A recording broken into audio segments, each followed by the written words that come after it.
সবুজের কাছে গেলে আসলে শান্তি। এগুলি হচ্ছে আমাদের ছাদের পুদিনা পাতা, অনেক পুদিনা পাতা হয়ে আছে। ছোট্ট গাছটাতে মাশাআল্লাহ অনেক আম ধরেছে।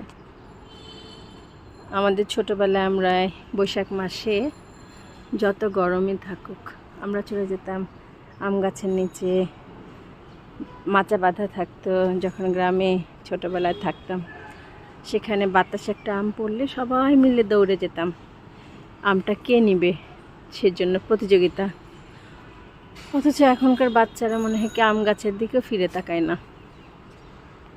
আর আম গাছের তলায় যেয়ে বসে থাকা তো দূরের কথা, শহরের বাচ্চারা তো প্রশ্নই আসে না। গ্রামের বাচ্চারাও এখন আর সে আগের মতো নাই, তাদের কোনো আগ্রহ নেই, ওরা তো খেতেই পছন্দ করে না এইসব। ওরা এখন সব ফাস্ট ফুড, সেই ঝাল কি নুডলস, সেই সব। এই যে লেবু ধরে আছে গাছে, এখানে আমার প্রিয় ফুল বেলি ফুল আছে।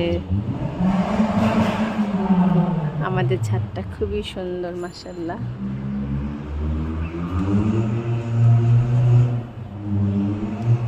এটা হচ্ছে একটা বনসাই।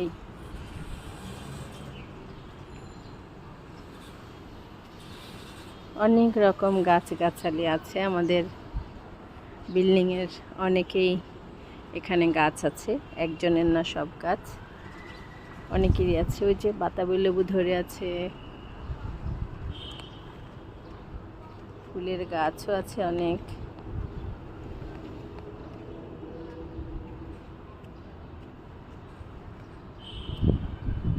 অনেক পুঁই গাছ। আমরা আসলে যা দেখি সবুজ, সেখানেই আমাদের শান্তি লাগে। কিন্তু এখনকার বাচ্চারা বুঝি না বাবা, এরা মনে হয় সবুজের কাছেও পছন্দ করে না, বিকেলের ছাদেও পছন্দ করে না। এদের যে আসলে কী পছন্দ সেটাই জানি না, মোবাইল ছাড়া। মোবাইলের বাইরে মনে হয় এদের আর কিছুই পছন্দের জিনিস নাই। এই গাছটাতে অনেক লেবু ধরে, 12 মাস লেবু ধরে। রঙ্গনটা ওই হয়ে আছে না, এটা হচ্ছে বাগান বিলাস, সরি ভুল বলেছি। বাগান বিলাসটা বৃষ্টি আসলে আবার ভরে যাবে একদম। রঙ্গনটা নাই এখন আর ছাদে, আগাছা দিয়েও ভরে গেছে ছাদ।